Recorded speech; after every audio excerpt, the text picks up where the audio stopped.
All right, we are live December the 2nd, 2025. And I'm working on a draft for one of these mind maps because the objective here is to take something very complex and explain it in as concise a manner as possible. I don't know if we can make it simple, but we can remove anything extraneous and just get down to the basic premise and how we support it. And I'm examining the Charlie Kirk event, but specifically Erika Kirk and her role in this ever since. And I came back to revisit this because Candace Owens is claiming that she's going to drop some information today about how Turning Point USA betrayed Charlie. Now, this is getting interesting because Tyler Boylan, the director of operations at TPUSA, has been accused of embezzling from TPUSA for years. So you got a guy named Tyler being accused of having betrayed Charlie Kirk. So think about that. Tyler Robinson, the shooter. Tyler betrays him. The name Tyler is a reoccurring theme in all of the predictive programming going back to the very beginning, 1998, with the Tyler the Executioner in the boxing match in Snake Eyes, where the Charlie Kirkland gets shot in the neck. Well, all these various movies that contain this predictive content for the event are related. Like the femme fatale blonde who's next to Charlie Kirkland in Snake Eyes when he gets shot. Yeah, she becomes Vice President Kirk in 2025 Heads of State. But this is the part that got me thinking. I've been hearing the word Jezebel quite a bit. And so I look it up, and it has to do with this idea of the way it's used in the modern context. A Jezebel refers to a promiscuous or deceitful woman. So there's this element of betrayal. So here you have Tyler betraying. Now, if you go back to the Emerson Drive music video, which again hits all the same points, Erika Kirk is in a music video called My Kind of Crazy. She's My Kind of Crazy. And in the video, she zip lines past the date 9/10. And that stood out to a lot of people as very strange. So she zip lines past the 9/10 above the word Fremont, which you could read into that, but we're going to stick with just the 9/10. And the idea she's flying past it, some have associated that with, witches flying. But anyway, it's the way she's being characterized because we're looking at it right now as she's being described by people on the world stage, being accused of being pregnant with someone else's kid, the leather pants and J.D. Vance's hug and all that stuff. This stuff has all been manufactured, is what I'm saying. So if you look at that music video, in the comments, she says, "Thanks, Tyler, for a great shoot. I had a blast." And that comment referencing somebody named Tyler, referencing a shoot and a blast, happened to be on 9/10/2012, because you can check the date that the comments are posted. I think Jurassic Liars figured that one out. So exactly 13 years prior to the event, she's thanking a Tyler for a shoot in a video referencing 9/10. So my point of it is, these are reoccurring themes. The name Tyler. So Tyler the Executioner, Tyler in the movie shoot. And then in the Thought Crimes podcast number 33, Tyler is having a conversation with Charlie. And Charlie's mentioning something about televised executions. And Tyler says, by the way, the last televised execution was on September 10th, 1977, referring to one in France, which, brings up the guillotine, the neck wound theme. But the very specific date, 9/10, spoken by a guy named Tyler to Charlie. So again, it hits all the same points. But now, after the event, you had the big memorial ceremony where 99,999 people cried.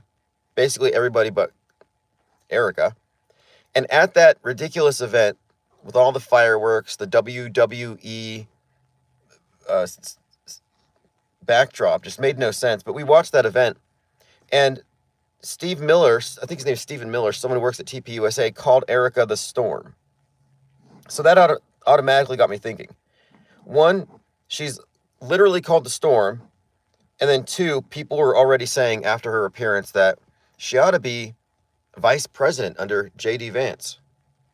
So I'm paying attention to her, however, because of the parallel in Hulu's The Tempest, which came out on 9/10, where the main character, where the protagonist is the widow. She's the main character, but the husband dies by getting shot in the neck in the same way Charlie Kirk was in front of his audience. And there's so many overlaps between Hulu's The Tempest and the Charlie Kirk event that have been overlooked by the people who looked into the snake eyes, that I'm convinced that there's a lot of misdirection going on. Because if you looked at the stuff that's released real time, it would change your whole perspective if you haven't already looked at it and considered the implications. Gematria calculator people aren't ready for this. False flaggers aren't ready for this. Candace Owens fans aren't ready to process this. But anyway, so the Tempest, it means a storm. In fact, I'm reading the Tempest right now with the wizard Prospero crashing the boat on the island. And it's interesting, but I'm reading it now because I think it might relate to this story. But the show The Tempest is about the widow taking over the Youth Republicans, just as Erika Kirk took over TPUSA. The widow in The Tempest fake cries on TV in order to connect emotionally with her deceased husband's base, the Youth Republicans. She needed to connect, so she had to be emotional and show vulnerability on TV, which she does. Later, she's accused of not even loving him, using him, and being part of the conspiracy, possibly. And one of the characters suggests that grief is ugly. Your grief was too dignified, calling her crying fake. So everything we've seen with regard to Erika Kirk had been preceded by what was in Hulu's The Tempest, which was released on September 10th. So I've been looking at this thing. So then we got the Tempest reference. And the Tempest in the show, I believe, is a reference to the widow. So this is another connection, because Erika Kirk is then called the Storm. So you got the Storm, the Tempest, the widow, the accusations of being a deceiver, a betrayer. Now you go back to the music video, and you could insinuate here, or you could look at an insinuation of she's thanking Tyler for the shoot. So if you look at the bigger story connecting these things, it almost implies that this was where she's thanking the assassin. Now hear me out, because Snake Eyes takes place against the backdrop of Hurricane Jezebel. And, well, I'm adding to it here. If this stuff is repetitive to you, you're missing the point. People say, oh, it's a distraction. We think it's fake. Let's move on. Where has that gotten you? How many years have you been looking into conspiracy theories, noticing fake things, and you haven't figured it out? Honestly, you're wasting your time is what you're doing if it's not doing anything. You haven't heard this before, and this isn't even a show for entertainment. This is a think tank for media analysts realizing that media is not what we've been sold, and alternative media is complete controlled opposition. So if you're looking for the next shiny object, go listen to Candace Owens. She'll give you another conspiracy fairy tale. But honestly, that's not what we do here. So, I don't know how to help you with that. So in the 1998 Snake Eyes, they reference the storm and they call it Jezebel. So you see the connection here. Storm, Jezebel. And what is a Jezebel, as we described? The betrayer, the deceiver.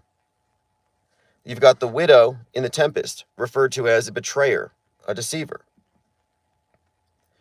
Erika Kirk literally called the storm, and now what are people saying about her? Right now as we speak, there's these viral videos accusing or suggesting that she's pregnant.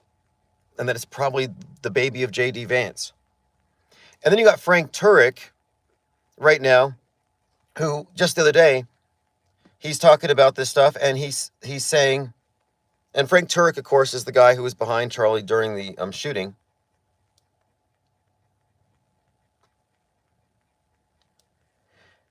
Let me see if I can find my notes here. John Francis says, I have TDS.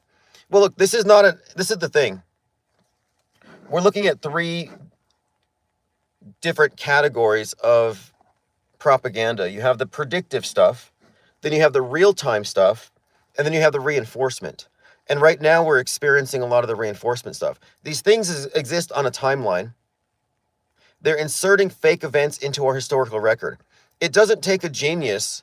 It doesn't take a Candace Owens subscriber, to be able to call something fake. Like, oh, look, that's fake. Okay, it's fake. Move on. Anybody telling you to move on doesn't understand what they're looking at. Like, anybody can call things fake today. That's not a high standard. It's actually predictable. So what we're doing here is we're making sense of it. And no one else has. That's one of my points here. No one else has. Well, anyway, Frank Turek is suggesting that Erika Kirk could be on a ticket with J.D. Vance. So this is a injected narrative. Vice President Erika Kirk. And of course we have now Heads of State came out in 2025, VP Kirk, who also gets shot in the neck. So then you have this element added to it. VP Kirk, and that actress is the same actress that plays the Jezebel in Snake Eyes. So my point of it is, we're looking at 27 years of entertainment content, all connected. They're all connected to a singular PSYOP. So we're looking at PSYOP reinforcement content, and this applies to every single event. We were recently talking about the Annunciation school shooting and Stranger Things and the movie Weapons. In fact, now that Stranger Things has a new season out, I'm going to do a deeper dive into how Stranger Things was used to platform and condition us for this new wave of mass shooters who are coming from the left, who are anti-Christian instead of Christian nationalist, who are Reddit radicalized and have Antifa values rather than Discord and woke right stuff. Well, how do they pivot? How did they just change the face of the mass shooter, the school shooter? How do they just do a plot twist like that? Well, they had to engineer it. And I kind of saw the pivot really beginning with Vegas when I saw, wait a minute, why are they shooting country music concerts? Well, it's because the schools are easy to ignore. It's almost repetitive, where the public just gets desensitized to it. And the country music fans would presumably be those who love guns. So then you have the irony of their own guns are being used against them, which was one of the points made with the Charlie Kirk thing, where he's being asked something about gun violence and he gets shot. I would list, and I think I might have, when we look at hoax indicators, I would put irony or ironic twists among the list of hoax indicators. Till says, Tim, can you do a deep dive on Begonia? There's a conspiracy guy with a rifle in his pant leg mixed with aliens. Sure. Send me a link or post it in Discord. I mean, we'll consider anything, because what we're doing here is and this is probably what intelligent counterspell doesn't get. One, we have to establish the truth of what we're saying, that this is a model. It has predictive capabilities. It accurately describes what we're seeing better than the mainstream and alternative perspectives. So first of all, we haven't even done that. Like, stop patting yourself on the back for calling things fake. Like, that's really not insightful. You can't say it looks fake to me. Like, what's your argument? It looks fake? That's not good enough. And it's not going to pass in the future anyway, the way that generative AI is progressing. I mean, I believe 99% of the stuff the first watch. So you have to have situational awareness that you bring into these things. It's not enough to call things fake just based on the visuals. So how do you actually describe something? How do you make the case? Could you prove to somebody who's never considered that the media lies, that the event that they just saw was fake just by pointing at the screen? Well, no, it doesn't work that way. It'd be like trying to debate a believer against their religious beliefs by citing their own Bible. It's like you have to get outside of their frame of reference. They're in a closed informational system. And if you're just calling things fake, you haven't even left Trutherville, because they call things fake all the time. It's all about context and point of view. So what is the context for this Kirk thing? Is that we're looking at, I would suggest that this is a JFK scale event. It has a great deal of cultural and political significance. And specifically, it has a lot of significance to conspiracy culture, which I consider to be a government manufactured counterculture. Anybody who's part of the conspiracy culture, other than just those who are being ironic about it, but the people who are really activists for it, they're basically just pushing propaganda, on behalf of Big Brother, and all of it reinforces the world stage paradigm. It's not out-of-the-box thinking. It's actually definitionally closed-minded, because the number of options they have are constrained because there's a blind spot built into that perspective. Enos says, what if Charlie had to fake his death because Erika picked him with J.D. Vance and Charlie has no choice but... Well, see, the thing is, okay, Charlie did not fake his death. Charlie Kirk did not fake his death and trick all these people. Charlie Kirk is an actor in a psychological warfare operation, but one that takes place over a long period of time. So we're looking at not just a isolated psyop, but we're looking at a manufactured history. So we have our real world that we live in, that we can test, that we can record, we can experience and acknowledge as objectively real. But then you have a series of significant events that are going to be in the history books, that are going to dominate the news cycle, but are entirely manufactured. And all of these manufactured events represent essentially an alternate timeline, or an augmentation to our timeline, because these things are occurring with regularity. So he's just an actor in a larger play. So it's not accurate to say he faked his death. And what's more, the indication that we have here regarding the predictive content and how consistent it is going back is that his character was actually on a script to enter the world stage at 18, get $1 billion backer, start TP USA, which already has significant connections to the right-wing Turner Diaries mythos. But that aside, it was already known when he took the gig, or when he was assigned, that he was going to be fake killed at 31. So it's not like this was some kind of a surprise. It's not like they just thought of it. No, it was planned in advance. And this is what we're doing, is we're mapping out all of the reinforcement content that goes into every single psyop, and using that information to ascertain how far back the event was planned.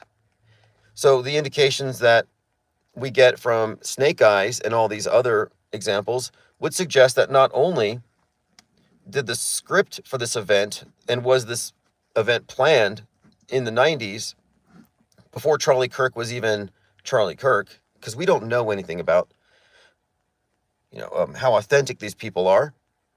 But you can also, I guess, infer from this, that Erika Kirk and Charlie Kirk weren't really married. I mean, this is all theater. So you have to recognize that this is part of essentially a concurrent reality TV show. The way that they're faking history, it's functioning analogous to reality TV, because they're using news media, media in general, every single propaganda conduit that they can, every vector is used to reinforce the existence of these fake events. It's an illusion. They're creating these illusions on a daily basis. But my point of it is, these things aren't done spontaneously. They're not making it up as they go. We're living through a manufactured timeline. Yeah, exactly, Osam. Kayfabe is never off. So same thing with Trump. Like, and this is why you have to change your point of view.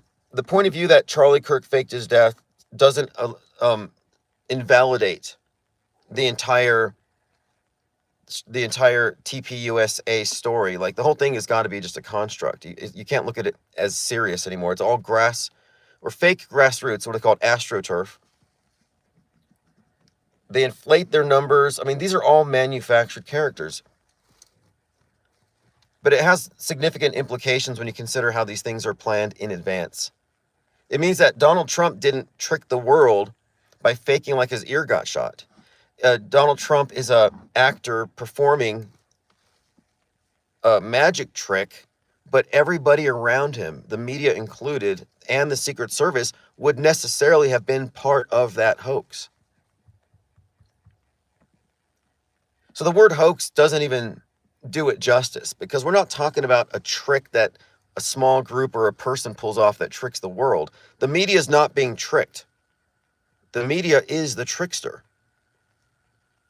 The media is not being fooled by some very slick propaganda production. And I mean, the low-level people in media are certainly being tricked. I mean, but what I'm saying is the media manufactures these events. And then everybody else who's not in on it reinforce it by acting like it's real. And that's what I mean by reinforcement programming. So every major fake event is foreshadowed by predictive programming. When the event happens, we're inundated with concurrent programming. And drills are usually attendant. I mean, there's almost always a drill as a parallel to the event, just off to the side somewhere. You know, that was true with that UPS crash, by the way. They had like 150 mass casualty actors, probably wearing squibs. So you have the content that leads up to the event, which you could look at as a form of conditioning. You could look at it as product placement, of making you suggestible and receptive.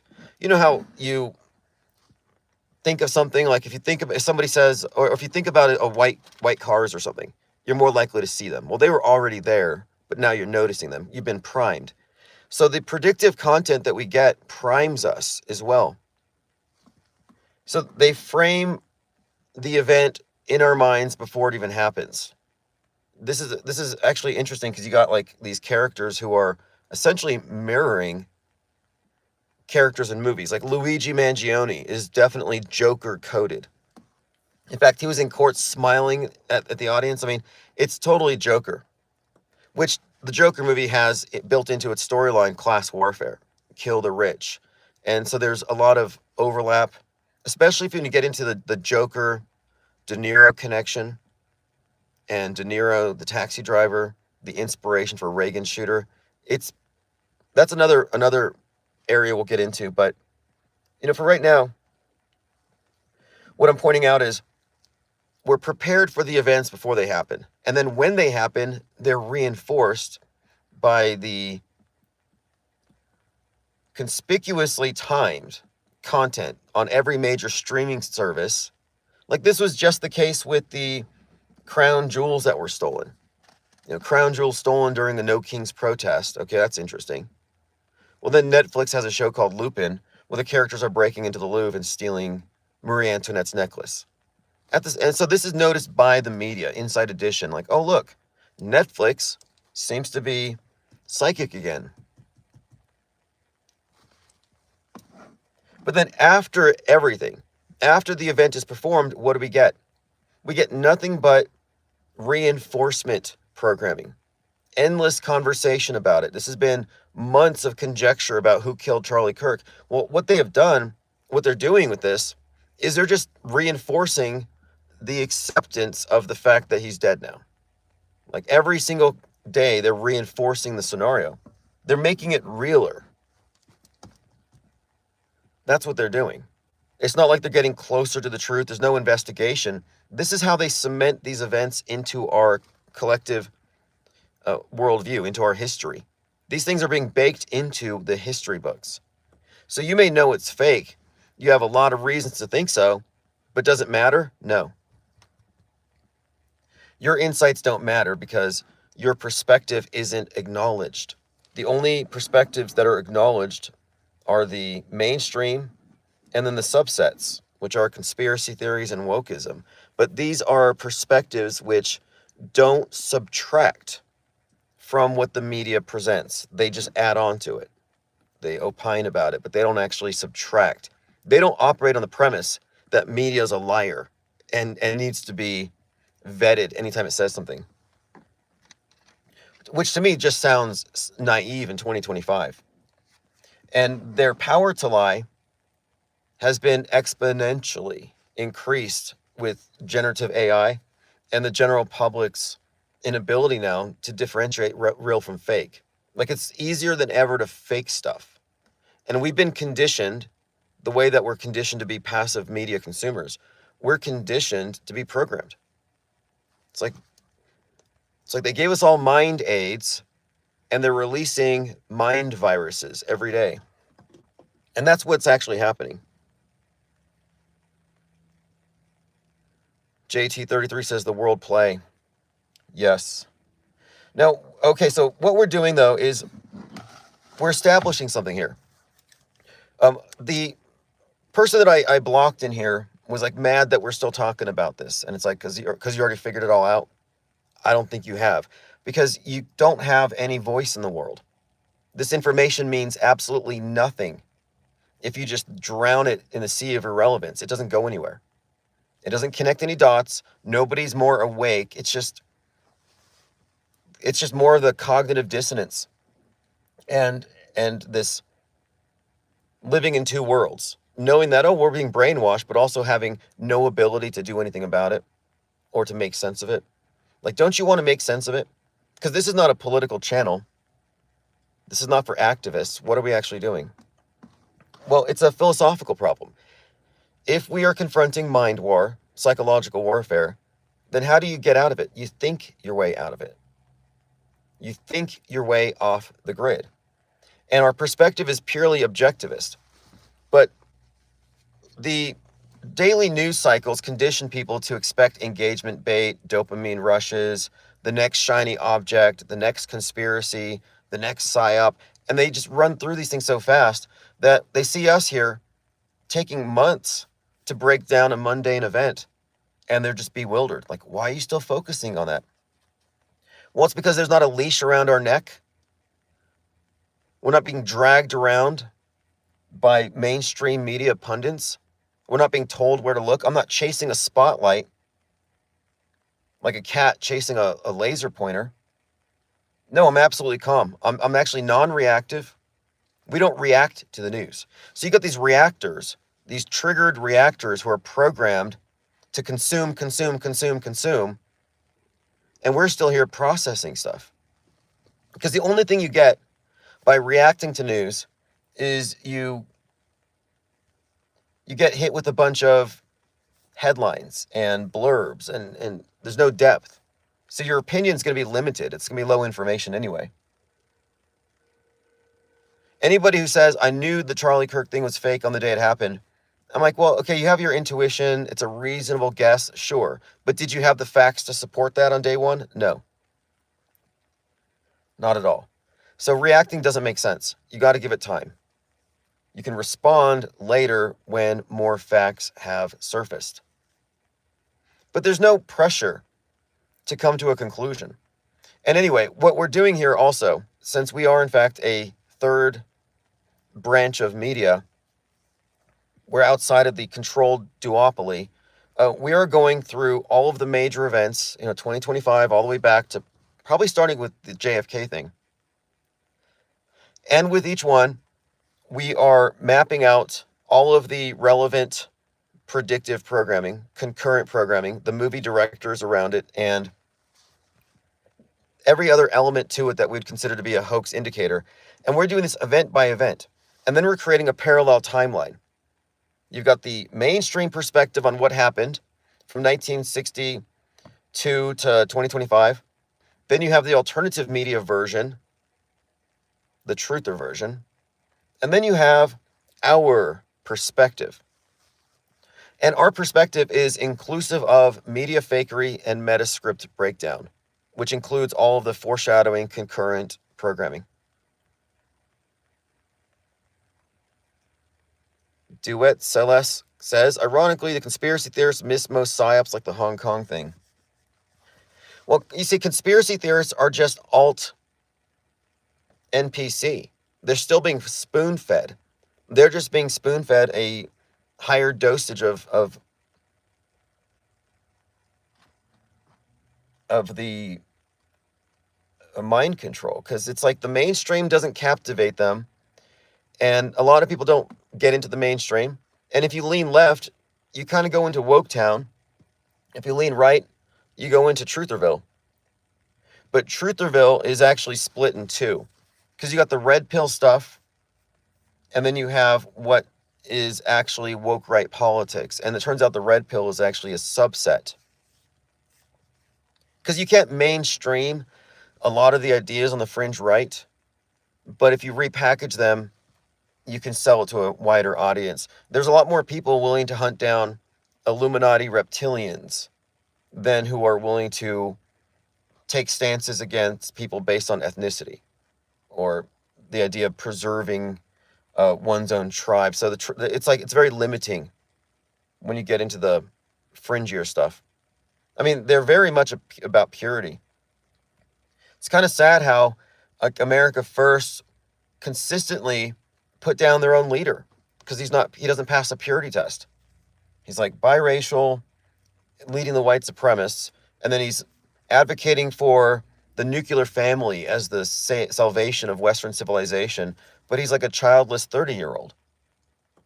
And so he doesn't even fit their own standards. But it becomes this very off-putting purity test the further you go. And I think that the red pill is a way of reaching more people, but trying to filter them in. And that's why you do get a lot of the Hitler fan club types who come in here and they say, when are you guys going to talk about who's doing it all? Because if they can convince you that you're being zapped by 5G or poisoned by chemtrails, it raises the question, who's doing it? And so that's where they actually get people. They get you chasing the whodunit. And this whodunit thing, like everyone's an investigator solving a mystery. Get your magnifying glass out, time to listen to Candace Owens, and we're going to solve the mystery.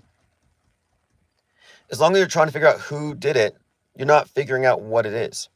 And this is a very uncomfortable proposition because when you unveil what it is, well, then it points out that the things that people are reacting to aren't real. So then nobody did it. The whodunit question is invalid. The media did it. Government did it. You can't blame any particular group. Because you'll notice right now with this Candace Owens thing, they're reinforcing the far-right conspiracy paradigm that all conspiracies are ultimately from Israel and Israel controls America. That has been their standard talking point since the JFK assassination. And I think what they're doing with Candace Owens is they're rebooting that.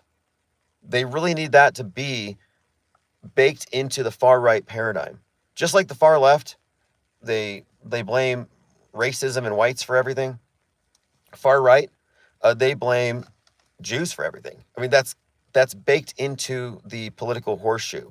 That is structural. And so in order to reinforce that, this is why I think they did Charlie Kirk.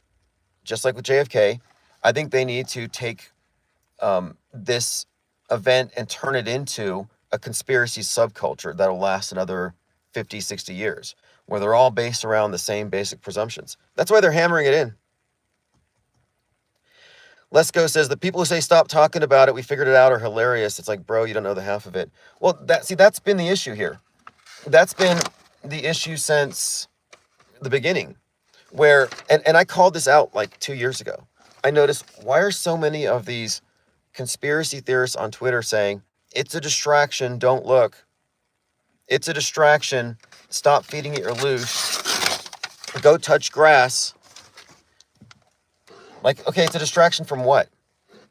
You know, it's like, you want us to go out in the grass, touch the grass, do some yoga or something?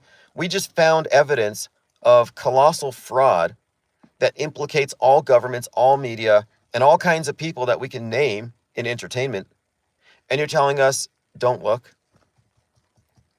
Oh, don't get distracted. What are you talking about? You're distracting us from the thing we should be focusing on.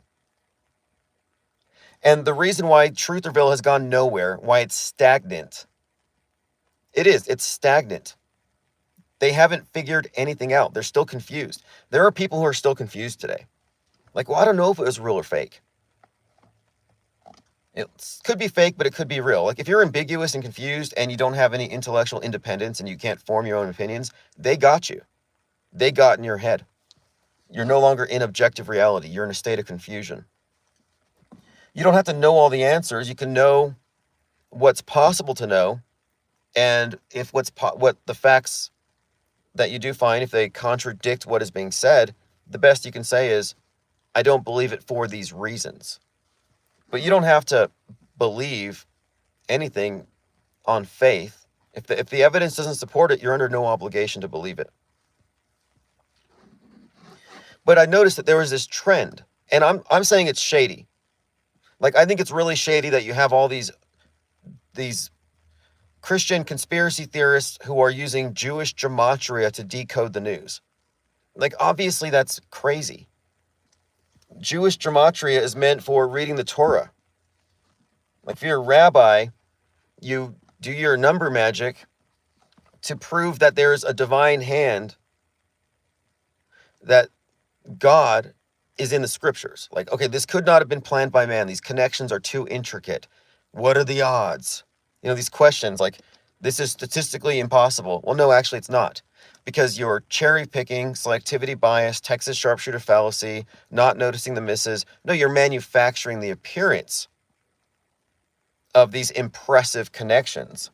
But it's completely manufactured. But I can understand why that would be attractive to people who are into mysticism. Yeah, sure, it's logically fallacious and fake, but religious people don't care. They just want to feel like they're connecting to God or to source or something. So I can understand using number magic, looking at your scriptures. But you have these conspiracy theorists who take these gematria calculators and they apply it to the news. And they're like, okay, well, Erika Kirk's name adds to 166 and 666 months ago. And they come up with these things. They say, look, this is a connection. Well, it is a connection, but you made it up. So does it mean anything? No. And my point of it is, all this does is it distracts from the fact that we can point to the humans using propaganda to manipulate humans. And what they're doing is they're attributing this to some higher power. And also has other implications. Because if you can use gematria calculators to decode events, then, therefore, you can conclude the people doing the events are doing gematria. Who's doing gematria? Rabbis. So they're able to decode events using the ciphers and codes of the people that they're indirectly scapegoating for doing the events. So it's just a lot of noise. It's a mess, is what I'm saying. It's a mess. They haven't figured out predictive programming. Some people still think predictive programming is some form of magic. That if enough people watch a movie, we will manifest it into reality. But the problem is, these wrong explanations are encouraged. They're taken seriously. And I've been blocking people and banning people who are still adhering to that stuff because we don't have time to take that stuff seriously. We've had enough. I think enough. We've spent enough time really breaking these things down. Like, the information's there. If you want to know how it works, I can explain it to you. But there's no reason to fall into these mystical explanations that conceal the culprits. So I used to hear from the people who would say, don't get distracted. From those people, they used to say, and it's the same exact people, they would say, there's no way man could have organized all these connections, so there's a higher power at work. So here I am suggesting that the psyops that we experience and the relevant entertainment content are actually connected, that it's part of a singular agenda. So we're talking about the entrainment of fake events and entertainment. And I'd get these people who would, much bigger channels than us, they would just drown us out and they would say, no way man could do all this. Like a mantra, like an army of NPCs where they're all saying the same thing. This has to be higher than man. Man could not have done this. What do you mean? Propaganda can operate through any vector whatsoever. The idea that entertainment is somehow not connected to the psyops has been refuted by the IPS think tank. But a lot of people were against this notion even being entertained. So I brought it up. I'm saying this is almost like saying that computer hacking, computer viruses are actually demons. No way man could be that sophisticated. No way man could have hacked the computer. It's got to be a gremlin. So if you attribute something to gremlins because you don't think man can do it, that might work for you, but what does that do? Well, it lets the hackers get away with it because people don't believe in hackers because man couldn't be that. No, it's got to be gremlins. And what I'm saying is that we have found the hackers, the reality hackers, the meta-scripters, the existence of the meta-script, which informs our collective mass agreed upon hallucination. We have identified it. And we're examining the architecture, and now we're getting into the nuance. So to get back to that person who's mad that we're still talking about Charlie Kirk, well, we're still mapping it out. And if you've already done this, show me your work. If you have a more extensive mind map breakdown of all of the predictive and concurrent programming related to the Charlie Kirk event, send it to me so that I can stop. But here we are, we're still gathering facts to support our claims, and they're like, no, move on. No, that's a very shallow take. And again, it doesn't lead anywhere. What we're doing is leading somewhere, because what we have realized is that there is no place on the world stage, in main or alternative media, there is no place for people who are cognizant of media fakery. No, if you have too much situational awareness, you don't get a platform. Your opinions don't matter. So what we have done is we have separated. We have a separate demographic of media analysts who are very well apprised of media fakery, long-term, short-term media manipulation, news bending, history bending, hoax indicators. We have studied this extensively, and our reference points are things that we find through empirical research. We're not using mystical calculators or magical thinking. This is a skeptical take on world events, and what we have arrived at by studying it as we have been and keeping things in context and noting the continuity, event to event to event to event, what we have realized here is that there is a purpose. The purpose is the proactive manufacturing of history collectively. And this is a worldwide, successful, ongoing conspiracy that none of the conspiracy theorists have even noticed yet. They can't see it. And a lot of them are just incredulous. There's no way they write the news in advance. What are you talking about? Every single PSYOP is a news event. Every single PSYOP is written in advance. You automatically accept that premise. Now we can debate on how far in advance. And then once we get into the facts, you'll see, well, the facts support the notion here that the major events, the big ones, are usually planned 10, 15, or 30 years in advance. And so what does that mean? If true, then what? If major events on the world stage are planned decades in advance, it has significant implications for media, for government, for really virtually everything about politics. It raises very significant questions. And we're not going to stop asking these questions and finding the answers. Meanwhile, the people who are looking for the next, hit of red pill have already moved on. Oh, you've already moved on. Okay. You're in the cycle still. We're outside of their cycle. I'm not falling for this stuff. I'm not a media literalist. Sam says, until you make the unconscious conscious, it will direct your life and you will call it fate. Carl Jung.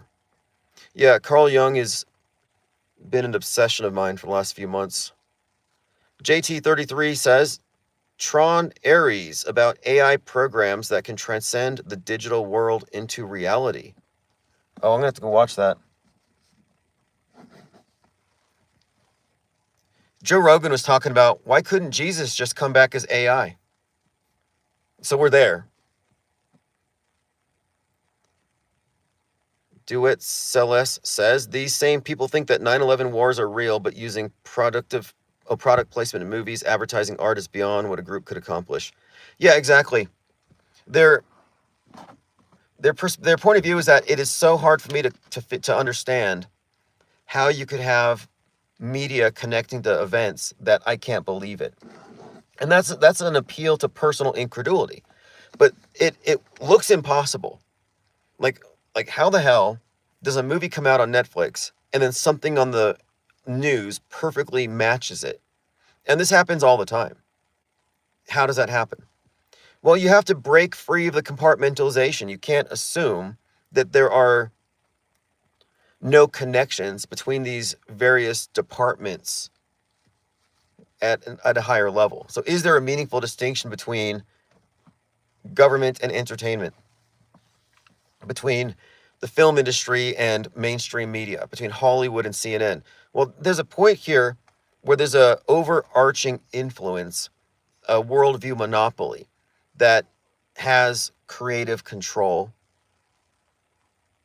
and the capacity to exert influence through every mainstream platform. And that's what we're connecting here. And what the go-to response for years has been by truthers is, this is so complex, it's got to mean we're in a simulation. I still see people falling for that. I saw some guy who had a pretty good breakdown of Snake Eyes, and I said, well, you got to look at Hulu's The Tempest. He couldn't process it. He gave me an emoji of a smiley face with a nuke exploding on the head, and he said, the fabric of reality has torn. Oh, Sam says, why do people think government would leave something like history up to chance? Right. Well, and again, the fact of it is, if you've already accepted the premise that psyops are real, which they are, so it's not even an opinion, but if you acknowledge psychological operations, well, what is a psychological operation? It's beyond just a PR stunt. It's a manufactured historic event. Because every psyop they do creates an event. The event, although simulated, is considered real by the system. It's designated real. So then you can say, okay, wait, if it's real and it's in the news and then the news becomes history, so it goes into our history, so our history is being in fact augmented by events that are planned in advance.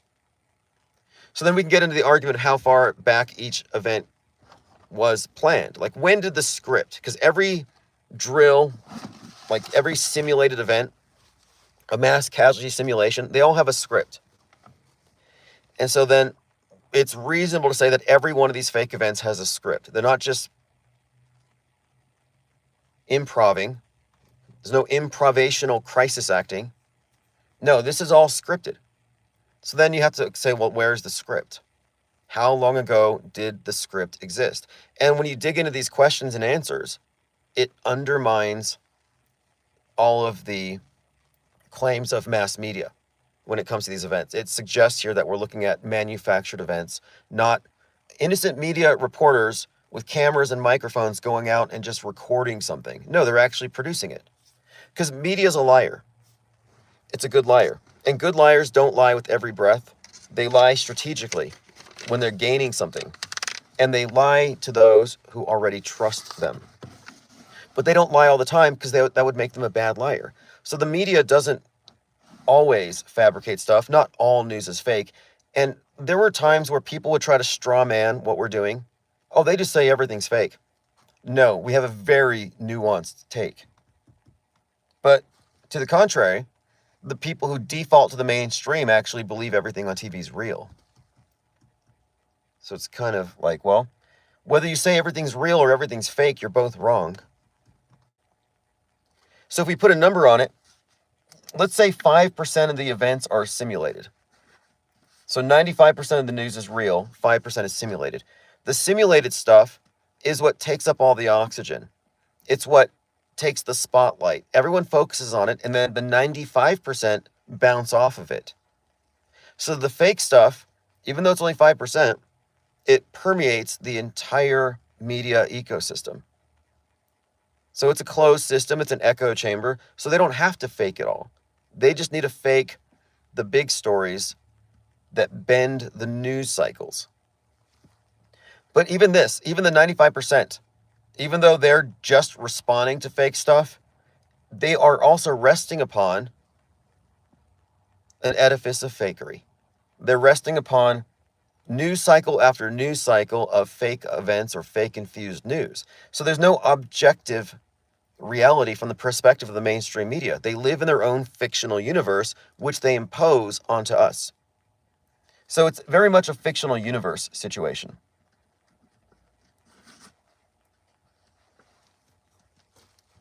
Even if you're being honest, if you're resting upon a lot of lies, what does that say about your perspective? Well, it's skewed. So then news bending refers to the ability of news media to manufacture events, and everything reinforces it. So you have your real timeline, the one that we live on, and then we have the simulated one, the fake events. And the real bends toward fake. Fake dominates real. That's because we are in a mind war, and our internalized version of the world has been intentionally augmented, warped, and modified. Like we're programmed. I say programmed because you go to a play, or you go to a symphony or something, and you get a program, and it tells you this is going to be at 8, 9, 10, 11. You just go through the program. This is what's going to happen. Well, when it comes to these fake events, every one of these scripts exists on this bigger program. And this program goes presumably 30 years or more into the future. That's what I'm saying. And the people who go along with the fake stuff without challenging it are the programmed. They are going with the bent version of reality, the warped version, the fictionalized, or the fiction infused, the news bent. Which again is a reference to the 1968 play News Benders. But looking at it from a wider perspective, and I really started thinking about this when I learned about the connection between the director John Frankenheimer, director of The Manchurian Candidate, and his relationship with the Kennedys, and his connection to the RFK assassination. And this is the guy who invented the idea of the mind-controlled assassin. When I looked at that, I was like, wait, so they've been bending news with fake events using Hollywood, essentially, movies, to infuse our reality. They've been doing this since the 60s, at least. So then the term news bending doesn't go far enough, because history itself has been bent. So the result of it is the shared consensus worldview that the masses agree upon is one that rests upon a lot of provable lies. It's a distorted version. They're living in an internalized version of things that we can prove false. That this is obviously non-objective. And it's not all that different from a religious cult. If you're in a religious cult, like you have two people side by side, person A, atheist, person B, religious cult. Well, they look the same from the outside, but the person who's in the religious cult has built-in presuppositions that frame their perspective on the world. So their reality's been augmented. So that's the main distinction here.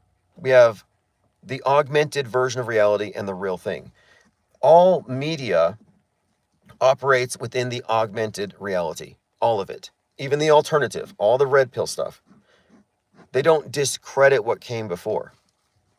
That's why we have to have the off-world stage perspective, because our perspective is not only cognizant of real-time media fakery, but we remain aware of all the fakery accumulated to that point, starting from the past.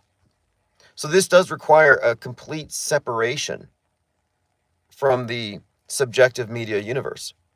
And this is why we are reverse engineering events with nuance, and more importantly, exposing the architecture of media itself. and how it differs from what media consumers think that it is. So they think they're being informed, but they're being conformed to a prefabricated worldview. Sort of like if you listen to a liar, you think you're being told the truth, but you're being manipulated with falsehoods to control how you perceive reality. So we're looking at what I call the lie world order, but essentially it's systemic fakery, and the fakery is built into the system because they're manufacturing our history proactively. And you know what's interesting is how many people are into things like mud flood or Tartaria, various theories about how our history that we look at our past is actually manipulated, that there's huge things that have been lied about. We're living in a post-reset world. All these people willing to entertain the idea that our history's been messed with retroactively, or it was altered in the past. But then I would ask them, at what point did history become honest?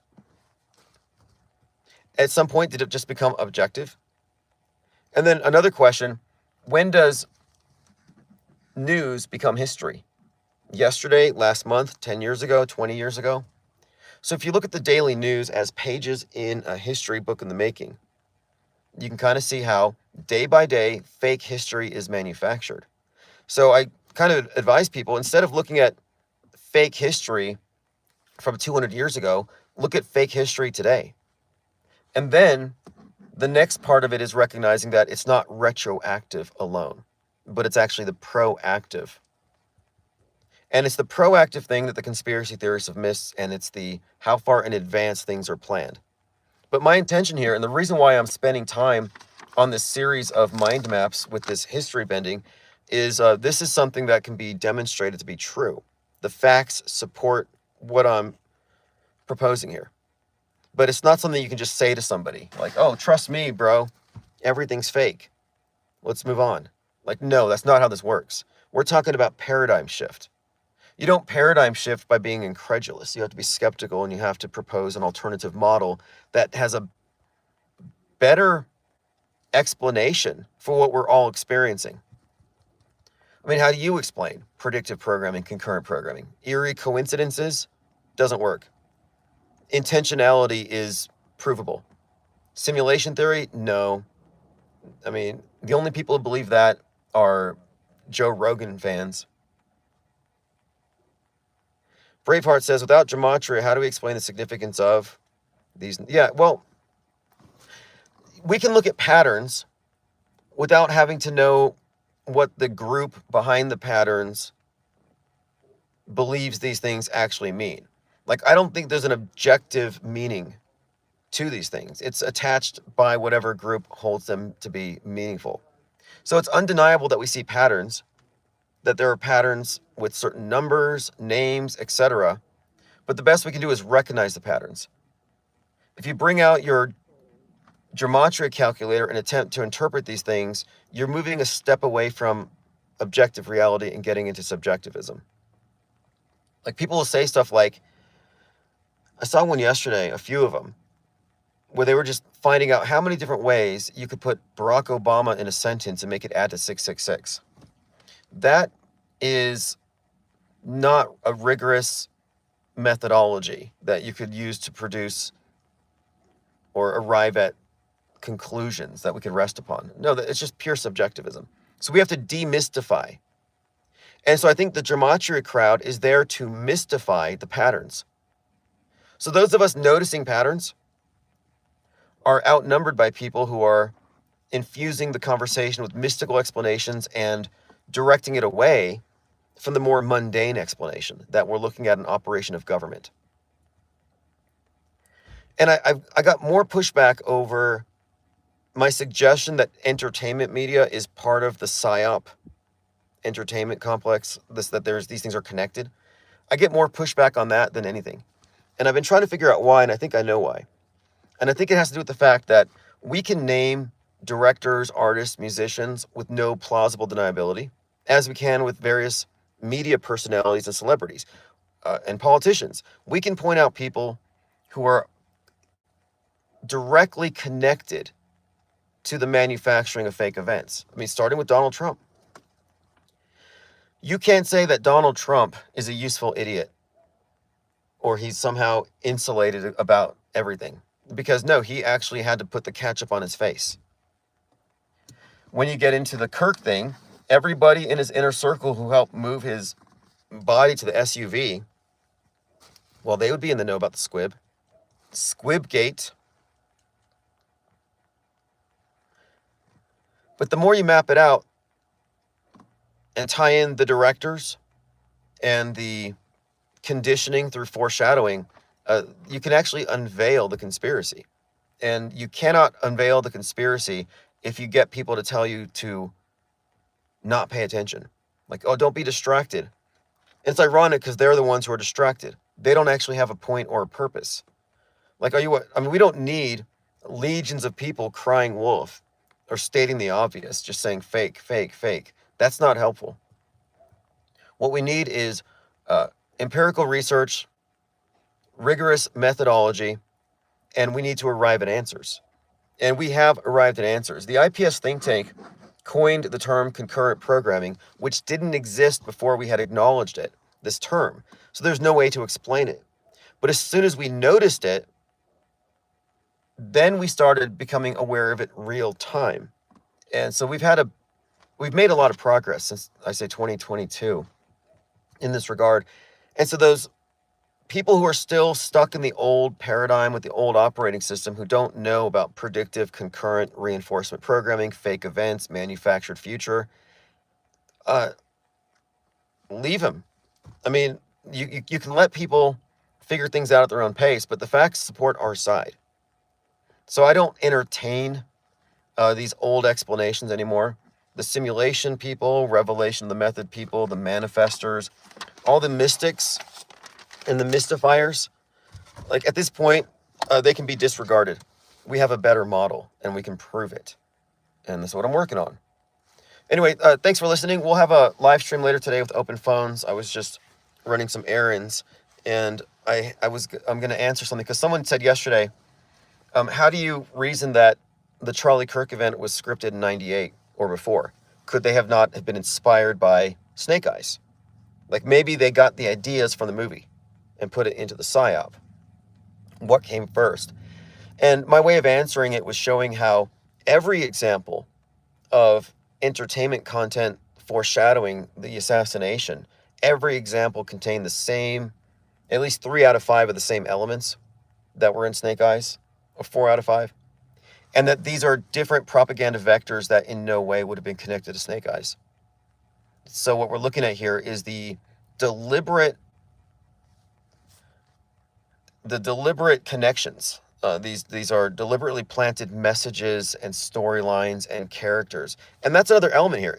In addition to fake events, there are fake people. Fake people inserted into our world stage. People who exist in flesh and blood, but who are in fact playing out roles. And one of the things that I think, this is actually a deal breaker for people who want to say that we're just analyzing coincidences. What really destroyed that is what I call the Erika Kirk conundrum. Because since 9/10, every major move that Erika Kirk has made on the world stage has paralleled her characters, plural, her characters. In Hulu's The Tempest, in Heads of State, and it with such specificity here that the only logical conclusion you could reach is that this is intentional. Because real people don't follow along with scripts, and the implication here is that this person is following a script. Well, anyway, I gotta go. I've got to deal with someone here. All right, we'll be back later.